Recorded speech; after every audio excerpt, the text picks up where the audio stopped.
What if I told you that spending a little extra time in the gym could significantly improve your performance as a cyclist, in your power output, your work rate, your cycling efficiency, and even the sprint to the finish?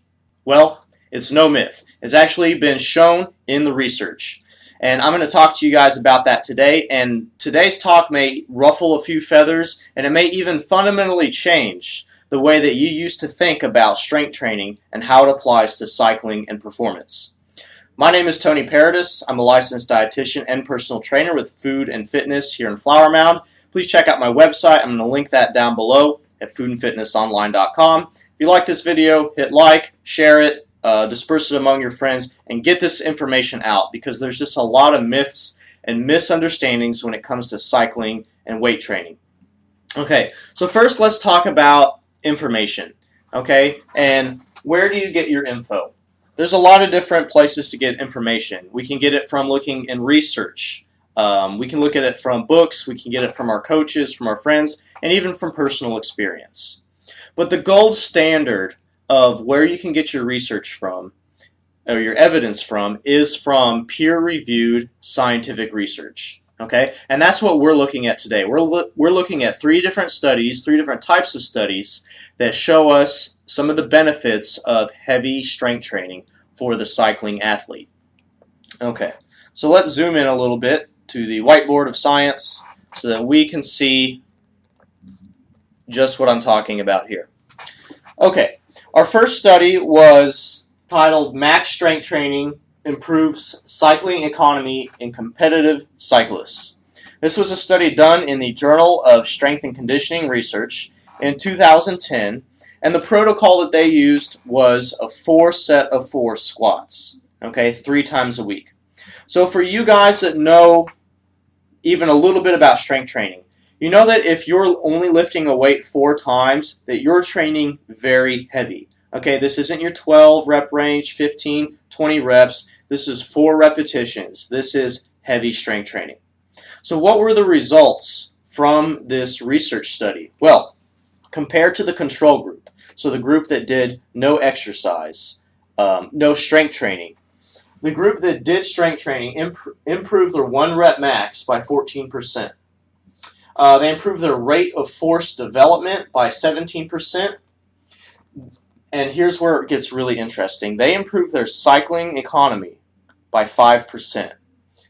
They improved their work efficiency by 5%. And very interesting, this study group improved their time to exhaustion at max aerobic capacity compared to their first test by 17%. Okay, so what does this tell us? This tells us that the common sense and with a lot of myth surrounding it approach to cycling training. I hear a lot of coaches, a lot of athletes, and I've seen on the internet people talking about, well, if you want to get good at cycling and road racing, you know, you're doing lots of repetitions over a long period of time, so you should train that way in the weight room. You know, never do below 20 repetitions. Do things like functional training. You know, really go to failure on every set of your workout, so that translates into what's going to be good on the road. Well, this research study shows the opposite, that you should do something that fills in the gap of what you're doing all the time to add that extra benefit. So this isn't trying to mimic what we're doing on the bike. These guys did back squats at a heavy weight, and the results speak for themselves. We can't just look at one study, though. We have to look at, you know, the available body of research in order to draw a conclusion. The second study that we looked at, and this is a research review, which looks at many different studies. This one was titled The Effects of Resistance Training on Road Cycling Performance Among Highly Trained Cyclists, a Systematic Review. Okay, this was done in the Journal of Strength and Conditioning Research in 2010, and this looked at 5 different studies. The conclusions found in this research review was that replacing a small portion of endurance training with heavy resistance training improved performance in cyclists. So what this is saying is that you can't just add, if you're already training at your maximum ability, you can't just add something on top of that. You're going to tax your body too much. You need to make a little bit of room for something. Of course, you're going to have your priorities. You're going to spend a majority of your time cycling. But according to this research and then this research review, we find that making a little bit of time for heavy resistance training, not that 20 reps, 30 reps kind of fooling around in the gym. We're talking about heavy resistance training, improves cycling ability. And guys, I'm going to link these research reviews down below in the comment box so you can see for yourself. Okay. And finally, number 3 is looking at another study, and this one was done in the Scandinavian Journal of Sports Sciences in 2011. This one is titled "Strength Training Improves 5-Minute All-Out Performance After 185 Minutes of Cycling." Okay, so this is your sprint to the finish. This is where you can make the difference between first place and 10th place. This looked at heavy weight training plus endurance training, and what we found was that results improved 5-minute power output from the beginning study showing these athletes at 370 watt power output in the last 5 minutes of their ride, increasing that to 400 watts. Okay, so what does that tell you? That tells you that heavy strength training has its place in cycling. Okay, so I've done my part of going over the research. Now what I really want to talk about is some things that really are prevalent myths in the cycling community, and also ask you and challenge you to say, where are you getting your research from? Okay, so we talked about the gold standard in research being from the scientific journals. Okay, just because somebody is a professional cyclist or a highly trained athlete, or even has been a coach for a very long period of time, that does not necessarily make everything that they say is absolutely true. Okay, let me use an example. Dr. Oz is a physician, but we've all seen his show and some of the ridiculous things that he puts out there. That's just one example. Now, you should use common sense and try to get listen to your coaches. Okay, I'm not saying that you should never listen to your coaches, but what I am saying is that it's not always common sense that bridges the gap. Okay, when it comes to getting your information, there's different sources that you want to look for. Okay, so let's take just the general knowledge of strength and conditioning from the different kind of people that you might get that from. Of course, your lowest value person is going to be somebody online or a friend or something like that has no professional experience in that. Okay. Now another common thing we may look at is from cycling coaches. Okay, well, this guy's been cycling for a long time, but does that person have a degree in kinesiology, in biomechanics? Has that person done extensive research reviews? And has it been recent research? We can see that in these research reviews that these have all been done within the past 5 years or even past 4 years. Okay, so you may have somebody with old school techniques and those things can work, but when you get down to that competitive level, if you're looking at trying to increase a 5% work efficiency or a 5% cycling economy, which makes the difference between a gold and a silver medal, well, it's time to start getting your information from the best sources that you can. And I recommend, as a cyclist, working with somebody who has dedicated their life to strength and conditioning. Somebody with a very highly certified strength-specific certification or degree in kinesiology, biomechanics, the strength and conditioning, certified strength and conditioning specialist certification is going to be your gold standard. And that's the kind of standards that our trainers here at Food and Fitness have. Okay. If you look at the USA Cycling certification, and I just took that certification to become that coach, there was very minimal education going over application in the weight room.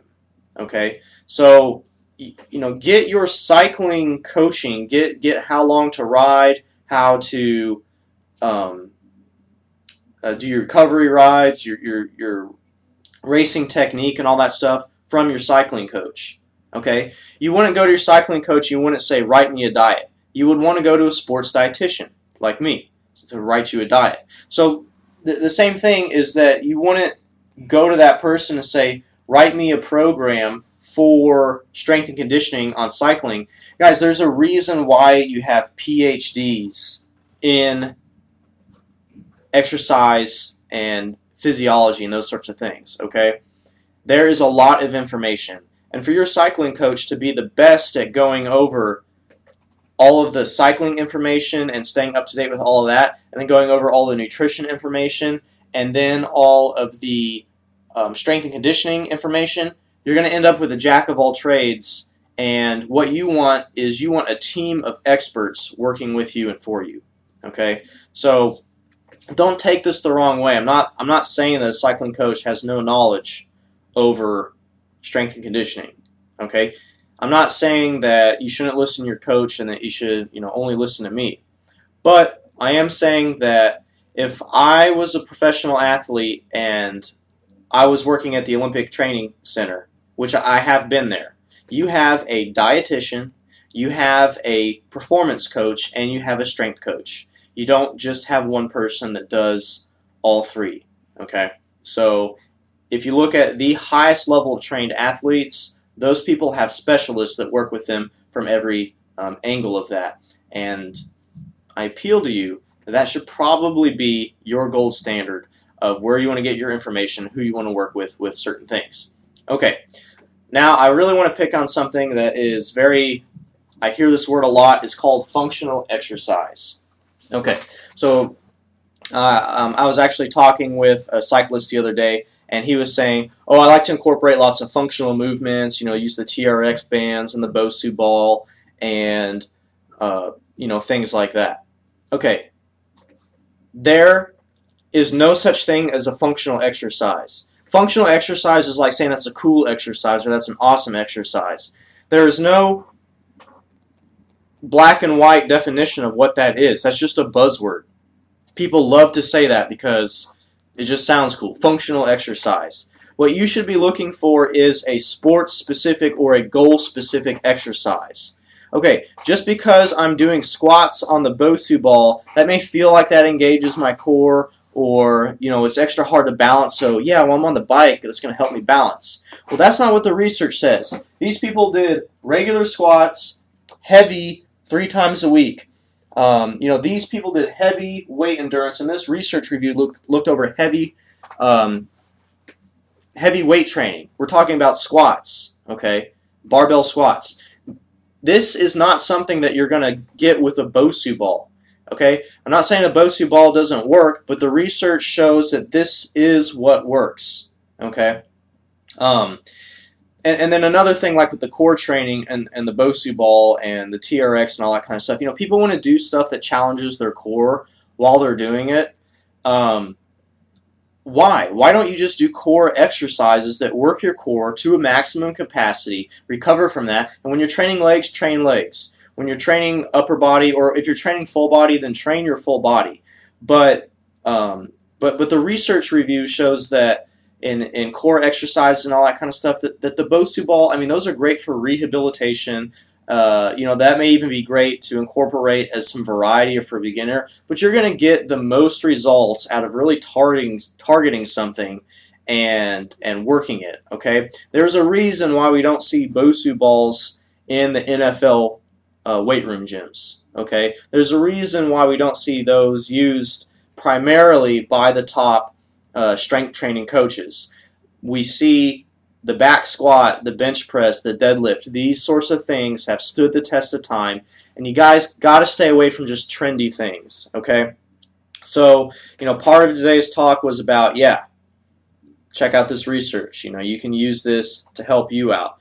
The other part is I'm aware of the fact that as a cyclist, you're probably not doing this. You're probably not going in and doing a heavy 4x4 workout. Okay, I'm just going to put this out there and say that 80% of you guys watching this, if you do have a strength training program that either you got offline or you wrote from yourself or your coach gave you, you're probably doing like 12 to 15 repetitions, 20 repetitions, doing things like leg extensions, using the Bosu ball, crap like that. And you know what? There's just no evidence to support that works as effectively of a proper strength training program. And this is something that you want to do with a proper strength training coach. Just like if you got diet advice, you would want to get it from a proper expert sports dietitian. So, guys, that was a little bit of a rant, a little bit of information for y'all. And hey, if you disagree with me, let me know down in the comment box. If you hate my ideas, let me know. If you love it, let me know. But either way, love it or hate it, this is the research. You can look at it for yourself. I'm going to link that down below. And that's all I got for you guys today. So just get your research, get your information from good sources. If you can't interpret the research, get somebody who's an expert at interpreting that research in that specific field. Okay? Not trying to bash on the coaches, not trying to hate on anybody, but I'm saying that I'm a dietitian. I don't have people come in and I don't tell them how to do their cycling program. If you're a cycling coach and somebody asks you, hey, how do I do a proper strength training program? And if you don't have the kind of expertise and knowledge and education in that field, then you shouldn't be dishing that out either. So, I'm Tony Paradis. Check out my website, Food and Fitness Online, and today's video was about strength training for the cyclist. Thank you.